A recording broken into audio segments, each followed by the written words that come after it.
Hey everyone, how's it going? Welcome back to another video. So I want to talk about Beta and the Horde and I guess episode 15, how it's all going to go down. We learned some new information about his scene in episode 14, which was last night's episode. Certain things that happened, actually a big moment that did happen, and I guess it's explained as to why it happened now. And I really like the choice and why they decided to do this. I'm such a huge fan just because, yeah, in the comic, I think Beta as a character was handled very poorly towards the end. And I think what they've done here, they did a really good job. And I'm so hyped for this character. But of course, before we go into any of that, I do have to warn you for spoilers for episode 14, and that's basically it for the most part. I will be doing a lot of videos this week, so if you want to get all that, maybe consider subscribing. Angela Kang gave an update, or I guess she mostly gave her thoughts on the finale and why it was delayed, and talked about episode 15, what to expect, because it's not supposed to be the finale, so is it going to play like a finale, or is it going to end in a very weird way where it's not that satisfying for the season sort of thing? She talked about things there. I also want to do some videos on Carol and Negan, because a lot of people want them to be a couple now. What's the future for those characters? There's a bunch of stuff to talk about all week. So if you want to get all that, like I said, maybe consider subscribing. But let's talk about Beta and I guess everything that we got. Now, we did get a sneak peek or a teaser, which featured Beta in Alexandria. And we'll talk about that in a second. First, I want to go through some things that Ryan Hurst actually talked about on Talking Dead, I believe. I got this from comicbook.com. I'll leave a link to both articles down below. One,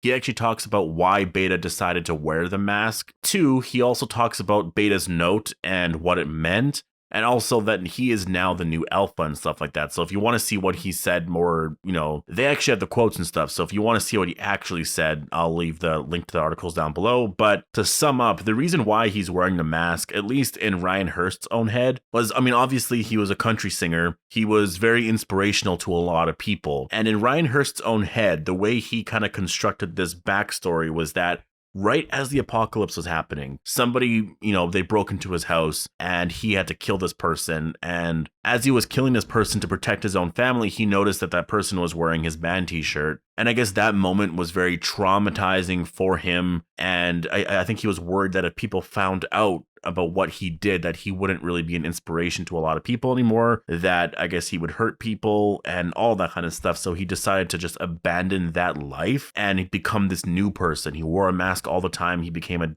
he had a new identity. He was completely unknown. His old self, I don't think his name's actually Half Moon. I think Half Moon was the name of the album. I'm not exactly sure. I have to read that article again with Angela Kang. I'll confirm it for like a future video, but I think she said that Half Moon was actually the name of the record and not his previous, artist name. That's an interesting backstory though, and I hope they adapt that in some format, and I want to see that. I think Beta is a character that they can really get into a lot, because the earliest we saw him was around All Out War, right? It might have been after All Out War, actually, when Beta met Alpha for the first time. So there's a lot of stuff that they can actually show us there, and I hope they do something like that. I'd be really excited for something like that, to imagine Beta as being an actual good person, and he's just gotten so, if he was a famous singer, he obviously was an inspiration to a lot of people. If he had a family, if he was actually a good person, Jesus, what happened to him to get to this point? That's so nuts. It's just a lot. Which leads into the second point here. Obviously, when Alpha died, Beta was pretty destroyed. He was lost. And I think right now he's going crazy. I think it's a really tragic story. I think as of now, he's just descended into madness. And I think this is his end right now. We're seeing it on screen. The note, I guess, was a suicide note, or at least according to Ryan Hurst, that was left by the guy that was in here before he killed himself or whatever. He was really inspired by Beta's music and stuff. And it kind of served as sort of a suicide note, which meant to Beta that he needs to now become the new Alpha, but not obviously taking over from Alpha. He doesn't want to do that because he believes that no one can replace Alpha. But as Ryan Hurst says, or whatever, he's the new Alpha Beta Alpha or whatever. He's basically Alpha and Beta combined now at this point. And I wonder if they're going to start playing with that, because we kind of see in the scene here that he is hearing this other voice. So he's gone, it's almost like he has multiple personalities now that are coexisting at once. He's Alpha and Beta. And I think it's just very creepy and amazing that he's wearing Alpha's face. Half of his face is Beta the other half is Alpha. That's just messed up. And I think it really shows, I think it's so symbolic for what the character is right now. He is Alpha Beta. And it would be so cool if they actually went with that name now. Beta died in episode 14. At the end, he's now Alpha Beta. It's just such an interesting transformation with the character.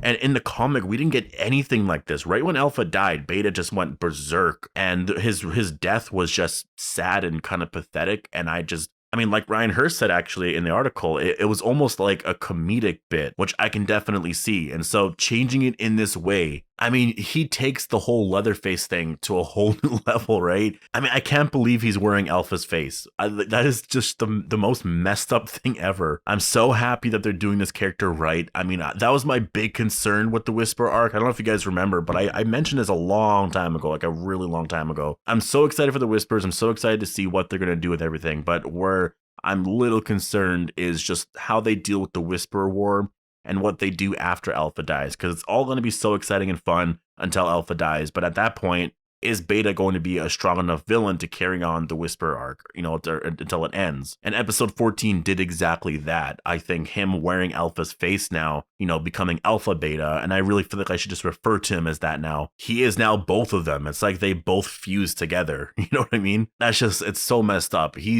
I love his character so much. I really hope that Ryan Hurst does more with Beta. I hope this isn't the end. I'm praying he doesn't die in 15 or in 16. I hope he's around for season 11. I think it would be so badass if there was a way to, I don't think he's really redeemable, but just to get something more from him, to see a little bit more of the human side, because in episode 14, we saw him crying and everything, and man, was he fascinating. I really have to rewatch that episode. So now let's talk about the scene here a little bit. What we see is Beta, obviously in Alexandria, and we're just getting to this right away. Beta is in Alexandria with that entire horde. They're going to the ocean. Like, that's where they're going, because Beta actually says here, ocean. So they're going to the Oceanside, and this does actually happen in the comic. In the comic, though, as they're dealing with the horde attacking Alexandria, Andrea and a few other characters lead some of the walkers to the ocean, and then, but that would just be a lot to do. You would have a lot of characters riding horses, leading all these walkers to the ocean, hoping that they're going to fall in there into the water, and that's just a lot to deal with, to be honest. You got to get all these characters together doing that, and it might seem a little ridiculous. Having Beta just go to the ocean where it's much easier to deal with them, I think that can actually work. Maybe someone goes on a boat or something like that and starts making a ton of noise, leading all the walkers to go into the water, because why would a walker not go in the water, right? Like, you gotta think about that. Like, a walker's not afraid to drown. The walker's already dead. The walker's literally just gonna walk into the water, right? So it could be a way to actually remove this entire horde and screw Beta over completely. That could be what their plan is. We see a lot of shots of them traveling, so it's not like we're not going to get this. Like, again, that was the big thing I wanted. I wanted to see the horde travel. I didn't want them to be like in Alexandria just like that, but we are seeing them travel. We have a shot here, and I guess we're just going to see them traveling to the Oceanside instead of Alexandria. The weird thing, though, is that Eldon is actually in the windmill, but we have another shot here of Eldon with Aaron. So I think they're both together. I think Eldon's just peeking out here, but I think Aaron's with him. And so that's making me wonder if Eldon or Aaron is going to die, because there's a big moment coming up, and it should happen in 15 or 16. It really should. It might not, because Angela Kang is changing up a lot of stuff here from the comic. Like, everything is swapped around, mixed around. But what happens in the comic is when they're dealing with this horde, Andrea actually gets bit on the neck, and it leads to a very tragic death. Now, Andrea was a big character in the comic. I know in the show she's been gone for a really long time, but she's equivalent to Carol or Michonne. So it would be like one of those characters getting bit. Connie's the big one, and that's the one that I have in my head to die, only because in the comic it was more of a romantic relationship, and obviously Andrea was bit. Andrea was with Rick, and the final scene between them, Rick had a hard time trying to kill Andrea. And so I keep thinking if Daryl is the new Rick right now, in a sense, he's taking most of his comic storyline, then Connie could be Andrea. Connie is missing. Maybe she returns with a bite mark, right? And then we get that scene where she dies. Daryl has to put her down and he doesn't want to. He's like, that could easily happen. And I don't know. I think that'd be a little, it's hard to say just because she's missing. A lot of us already think she's dead, or we don't think she's dead, but like our characters think that she might be dead. Just to return to die again. I don't know. I don't know if they would do that, but someone is going to die for sure because we haven't lost a character in a while. We haven't really lost a character at all in this Whisper War. It could be Eldon. It could be Aaron. The only reason why I don't think it's going to be Alden is because Mary just died and Earl just died. So also Enid just died. And I feel like he's going to be the one looking after the hilltop, especially when Maggie returns. You can actually have those two characters really working together. Aaron could die. I mean, I don't know what they're doing with this character. He had some scary moments earlier this season. So he's a choice. It could be Magna too. She could also die. And so I'm going to end it here. But what I do want to ask you guys is, what do you think is going to happen with the Horde in episode 15? Just because the synopsis for episode 16 is like the Horde is being prepared for the last battle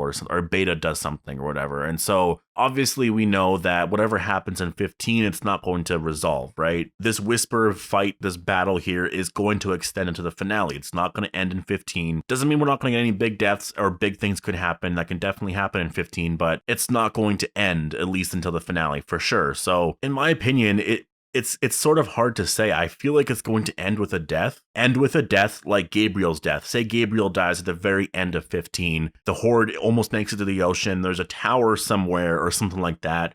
Gabriel dies. It's a very tragic death. He gets his death from the comic. It's like super shocking, and then the battle continues on. It's tragic. It's sad. I think that's the prediction I'll make. I think episode 15 is going to end with a death. I mean, it could end with like the Commonwealth reveal, obviously, but I'm not talking about that storyline. In terms of the Beta and the Horde storyline, I think it's going to end with a death for 15. And then it's going to be, it'll put our characters in this really sad, tragic, scary situation. And we'll deal with that in 16, where it'll come to an end. And yeah, I think I feel comfortable saying that. It's really out there. It's a pretty, straightforward prediction to make that someone's going to die. But I think it kind of makes sense. Let me know what you guys are thinking down below. Like, what do you think is going to happen with all of this? How do you think it's going to be cut off here and going into the finale? Hope you guys all enjoyed the video, and I'll see you guys in the next one.